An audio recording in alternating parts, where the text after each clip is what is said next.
जय हिंद दोस्तों, welcome back my channel friend. आज हम देखने वाले हैं 22 मार्च के करंट अफेयर्स जो आपके एग्जाम पॉइंट ऑफ व्यू से इंपॉर्टेंट होने वाले हैं। तो चलिए स्टार्ट करते हैं फ्रेंड 22 मार्च के करंट अफेयर्स और साथ में एक अपडेट। आप एसएससी ने एमटीएस के फॉर्म्स रिलीज़ कर दिए हैं, तो जो भी बच्चा एमटीएस के फॉर्म भरना चाहता है तो वो डायरेक्टली भर सकता है। ठीक है फ्रेंड्स, तो चलिए स्टार्ट करते हैं 22 मार्च के current affairs. Friend question number first है, अंतर्राष्ट्रीय वन दिवस कब बनाया जाता है फ्रेंड? Very very important. अब इसकी बहुत ज़्यादा इंपॉर्टेंस बढ़ चुकी है आने वाले समय में।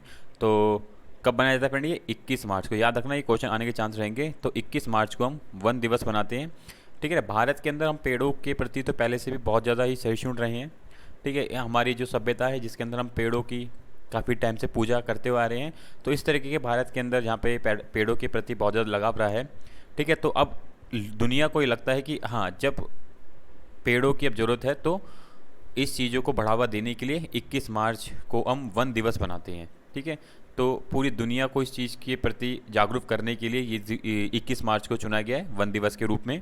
ठीक है, तो याद रखना 21 मार्च को हम वन दिवस के रूप में बनाते हैं। ठीक है,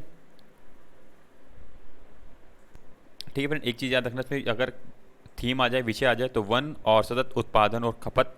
ठीक है, अगर हम बात करें इसके इतिहास के बारे में, तो संयुक्त राष्ट्र महासभा ने 2012 में 21 मार्च को अंतर्राष्ट्रीय वन दिवस के रूप में बनाने की घोषणा की थी। तो वेरी वेरी इंपॉर्टेंट है, याद रखना। थीम पूछ लेते हैं या डायरेक्टली ये पूछ लेंगे, तो इनका आपको पता होना चाहिए। ठीक है, तो फ्रेंड क्वेश्चन नंबर सेकंड है, वेरी वेरी इंपॉर्टेंट। विश्व गोरैया दिवस कब बनाया जाता है फ्रेंड? वेरी वेरी इंपॉर्टेंट, विश्व गोरैया दिवस। ठीक है ना, आपने देखा होगा इसकी एकदम प्रजाति लुप्त हो गई है भारत के अंदर भी। ठीक है, तो इसे किस दिन बनाया जाता है फ्रेंड? तो यह है 20 मार्च को हम विश्व गोरैया दिवस मनाते हैं, जिसकी एकदम प्रजाति देखने को मिली है कि बहुत जल्दी लुप्त सी होती चली गई है। ठीक है, 2010 के बाद से एकदम इसकी प्रजाति में बहुत ज़्यादा गिरावट आई।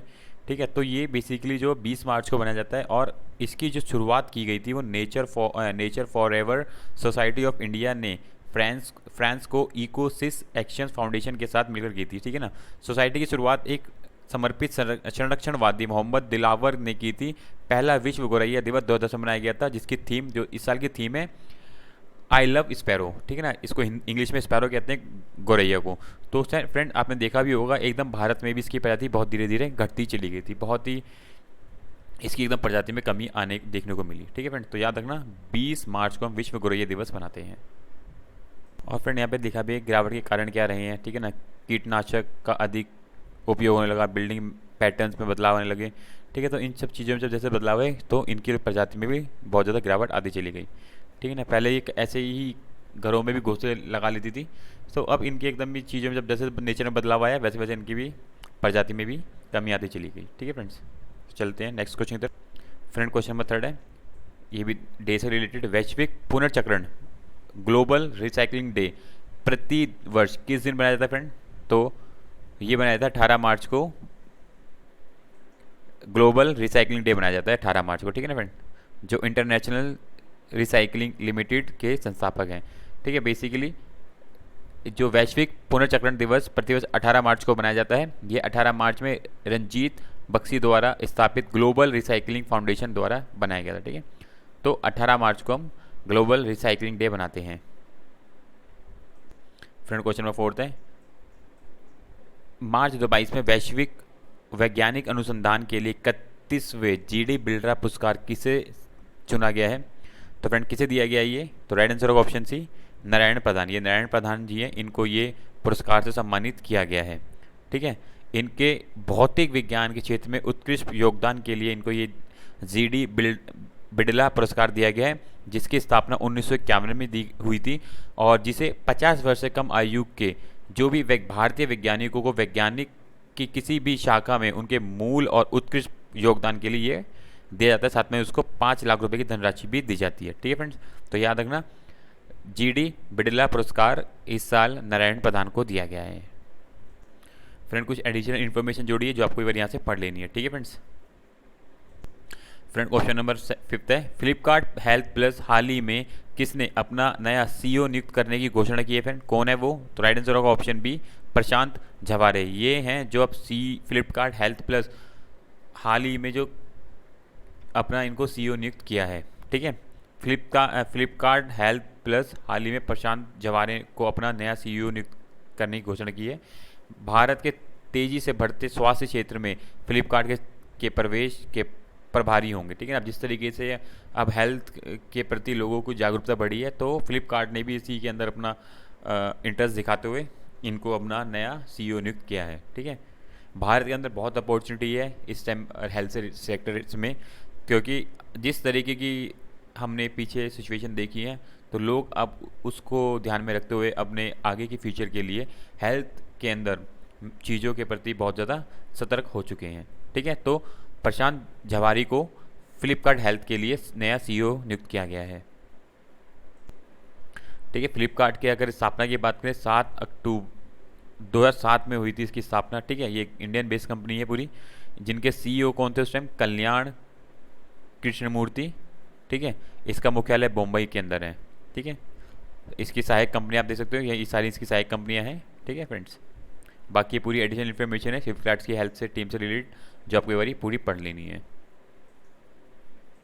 फ्रेंड क्वेश्चन नंबर 6 है, BSNL का विलय किसके साथ होगा? फ्रेंड अब BSNL आपको पता है, ठीक है ना, इसका विलय किस कंपनी के साथ होने वाला है? राइट आंसर होगा ऑप्शन डी, BBNL के साथ। ठीक है ना। इन दोनों का मर्जर हो जाएगा और एक साथ ही आ जाएंगे, याद रखना। फ्रेंड क्वेश्चन नंबर 6 है, BSNL का विलय किस कंपनी के साथ होने वाला है? तो फ्रेंड किसके साथ होने वाला है? ऑप्शन राइट आंसर होगा ऑप्शन डी, BBNL के साथ। ठीक है ना। BBNL के साथ अब BSNL का विलय हो जाएगा और ये दोनों कंपनी एक साथ मिलकर अब कार्य करेंगी। तो इसी महीने बता रहे हैं Bharat broadband network limited BBNL और भारत संचार निगम लिमिटेड BSNL का विलय हो जाएगा और ये दोनों एक साथ मिलकर कार्य करना चालू करेंगी। ठीक है ना। बहुत अपने टाइम पे, पुराने टाइम पे काफ़ी अच्छी कंपनी रही थी BSNL, जिसकी अब आके थोड़ा स्थिति सही नहीं है, तो इन दोनों का अब एक साथ विलय करके कार्य करेंगे। ठीक है ना फ्रेंड। तो वेरी वेरी इंपॉर्टेंट, याद रखना, ये दोनों कंपनी के साथ काम करेंगी और यहाँ पे पूरी एडिशनल इन्फॉर्मेशन लिखी गई है इनके बारे में, जो आपको पढ़ लेनी है। ठीक है। अगर हम बात करें फ्रेंड BSNL की, देख सकते हो प्रवीण कुमार के सीईओ हैं, नई दिल्ली में इसका मुख्यालय है और स्थापना उसकी 2000 में हुई थी। अगर हम वहीं BBNL की बात करें तो स्थापना 2012 में हुई थी, नई दिल्ली में इसका मुख्यालय है। ठीक है। दोनों ही कंपनियां अब एक साथ मिलकर काम करने वाली हैं। ठीक है। बाकी ये पूरी यहाँ पे इन्फॉर्मेशन है इनके बारे में, जो आपको पढ़ लेनी है। ठीक है friends. Friend very very important, याद रखना, ये क्वेश्चन को नोट डाउन कर लेना। निम्नलिखित में से कौन सी कंपनी BSI प्रमाणन प्राप्त करने वाली विश्व की पहली लीनियर अल्काइन बेंजीन निर्माण कंपनी बन गई है? तो कौन सी कंपनी है वो इंडिया की जो बन चुकी है? वो है option D, Tamil Nadu petro products. ठीक है ना। तमिलनाडु की पेट्रो प्रोडक्ट्स जो कंपनी है, दुनिया की यानी कि विश्व की पहली लीनियर अल्काइल बेंजीन निर्माण कंपनी बन चुकी है। ठीक है फ्रेंड। तो याद रखना, ये क्वेश्चन आने के पूरे चांस रहेंगे। चेन्नई में ये बेस्ड कंपनी है। ठीक है। स्थापना इसकी हुई थी 22 जून 1984 में इसकी स्थापना हुई थी। ठीक है। वेरी वेरी इंपॉर्टेंट कंपनी है, इसको याद रखना। इसके बारे में पूरी एडिशनल इन्फॉर्मेशन लिख दी गई है, जो आपको पढ़ लेनी है। ठीक है फ्रेंड्स। साथ में कुछ और चीज़ें मैंने यहाँ जोड़ दी हैं, जो आपको एक बारी पढ़ लेनी है, क्या मुख्य घटक है, किस में काम करती है, कि चीज़ यहाँ पे लिखी गई है, जिसको आपको पता होना चाहिए। किसी भी तरह क्वेश्चन आप इजीली अटैम्प्ट कर लें। ठीक है फ्रेंड्स। ये भी देख सकते हो आप, तमिलनाडु पेट्रो प्रोडक्ट्स के बारे में लिखा है, तो ये आपको सब चीज़ें पढ़ लेनी है। ठीक है फ्रेंड्स। चलते हैं नेक्स्ट क्वेश्चन की तरफ। Friend question number 9, GI tag वाली कश्मीरी कालीनों का पहला प्रक्षेपित माल 2022 में नई दिल्ली से किस देश को निर्यात किया जाएगा? वेरी वेरी इंपॉर्टेंट, जो कश्मीर के अंदर बनी हुई जो हमारी बहुत ही मतलब मशहूर जो कश्मीरी शॉल भी होती है, कालीन भी होती है, उनको हम अब विदेश में जो बेचने वाले हैं, जाएगा वो पहला माल, तो वो किस देश में जाएगा? वो होगा friend right answer option A, Germany में। ठीक है ना। अब ये माल सीधा जनवरी में जाएगा और वहाँ पे ये निर्यात होगा। ठीक है। जम्मू कश्मीर का सरकार ने आखिरकार प्रसिद्ध कश्मीरी कालीन के लिए एक त्वरित प्रतिक्रिया कोड के साथ भौगोलिक सांकेतिक GI रजिस्टर शुरू किया है, जिसमें कारीगरी और उपयोग की जाने वाली सामग्री का वितरण है। GI टैग वाली कालीनों का पहला प्रक्षेपित माल मार्च 2022 में नई दिल्ली से जर्मनी निर्यात किया जाएगा। तो very very important, Jammu Kashmir के लिए भी एक इंपॉर्टेंट चीज़ है। अब वहाँ के लोगों को भी अब निर्यात अपनी जो कश्मीरी शॉल है, कश्मीरी कालीन है, वो निर्यात कर सकेंगे। ठीक है फ्रेंड्स। तो ये याद रखना, पूरी इन्फॉर्मेशन यहाँ पे लिखी गई है, जो आपको पढ़ लेनी है। ठीक है फ्रेंड्स। फ्रेंड क्वेश्चन नंबर 9 है, अन्य पिछड़ा वर्ग OBC की मौजूदा आरक्षण सीमा के भीतर विभिन्न जनजातियों के लिए उप वर्गीकरण, ठीक है ना, एक उप वर्गीकरण का निर्णय लेने के लिए कौन सा राज्य OBC आयोग बनाएगा? तो फ्रेंड किसने ये घोषणा की है? राइट आंसर होगा ऑप्शन डी, असम ने। ठीक है ना। अब असम क्या कर रहा है? OBC आरक्षण के अंदर अभी उप वर्गीकरण बनाकर एक नया वर्गीकरण बनाएगा, उप वर्गीकरण बनाएगा। लेने के लिए उसने एक नया आयोग गठन करा है, जिसे राज्य ओबीसी आयोग बनाया गया है। ठीक है, जिसके अंदर ये बता रहे हैं कि वर्तमान में बताते हैं कि जो शिक्षण संस्थान और चाय जनजातियों के लिए अलग से कोई आरक्षण नहीं है और वे ना ओबीसी श्रेणी में आते हैं। तो कुछ अलग से उनको जो चाय बागान और शिक्षण संस्थानों में उनको लाने के लिए ये नया ओबीसी उपवर्ग बनाया जा रहा है, जिसकी अब आयोग गठित किया गया है और वो उस पर रिपोर्ट सबमिट करेगा। ठीक है फ्रेंड्स, तो ये पूरी यहाँ पे इन्फॉर्मेशन जोड़ी गई है जो आपको एक बार पढ़ लेनी है। ठीक है फ्रेंड्स, ठीक है ना। आर्टिकल 340 क्या कहता है अनुच्छेद भारत का, तो वो भी यहाँ पे सारी चीज़ लिखी गई है, किस तरीके से अन्य पिछड़े वर्ग की स्थापना हुई थी, क्या है, ये सारी चीज़ यहाँ पे जोड़ दी गई जो आपको एक बार रीड आउट कर लेनी है। फ्रेंड क्वेश्चन नंबर 10 है, कौन सा मिशन इंद्रधनुष 4.0 के तहत कोविड-19 संरक्षण के खिलाफ सफल टीकाकरण के अलावा 19.5% टीकाकरण हासिल करने वाला भारत का पहला एकमात्र राज्य बन गया है? तो फ्रेंड वो कौन सा राज्य है, याद रखना ये पूछा जाएगा क्वेश्चन, पहले भी कवर किया गया है, उड़ीसा।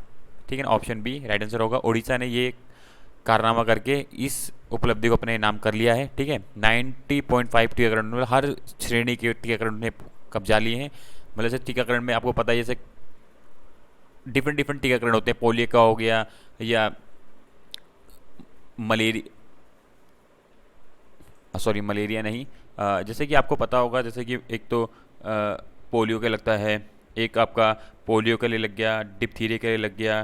ठीक है ना, तो इस तरीके की जो टीके, खसरा के लिए लग गया, रुबेला के लिए लग गया, तो ये डिफरेंट टीके की कैटेगरीज के अंदर उड़ीसा राज्य सरकार ने ये 90% की उपलब्धि हासिल करके इसमें अपना पहला स्थान बनाया है। ठीक है फ्रेंड, तो याद रखना 90% के साथ उड़ीसा सरकार ने इसमें पहला स्थान बनाया है। ठीक है फ्रेंड, ये कुछ एडिशनल इन्फॉर्मेशन लिखी गई इंद्रधनुष से रिलेटेड है जो आपको पढ़ लेनी है और यहाँ से कोई भी क्वेश्चन आता है आप डायरेक्टली अटैम्प्ट कर सकें। सो फ्रेंड ये 10 क्वेश्चन थे, इंपॉर्टेंट थे जो आपके करंट अफेयर से रिलेटेड है। ठीक है, इस तरीके की वीडियो के लिए फ्रेंड चैनल को सब्सक्राइब और बेल आइकन क्लिक करें ताकि आपको time to time important current affairs मिलते रहें। So thank you for watching my video friend, bye bye, thank you friends.